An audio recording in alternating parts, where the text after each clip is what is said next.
hi friend good morning जय जगन्नाथ आज blog start होता है ये ब्रेकफास्ट रे सिमेई खीरी बनई थी सिमेई खीरी बन सारे पो सब गाधा पदा कर कम सारे दीदी से अंडा आमलेट आ शाग भाजी थे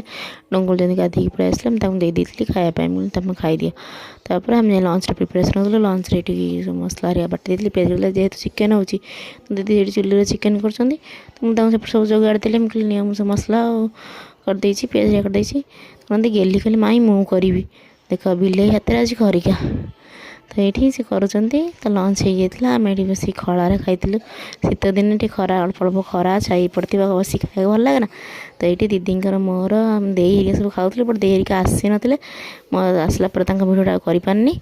राति ये इडली पिठा और चटनी चटनी डाल की भाजिकी बतुरे देती तो आण इनो पकई गोल देती आपण मानक आम भिडियो भल लगे लाइक शेयर सब्सक्राइब करेंगे रही जय जगन्नाथ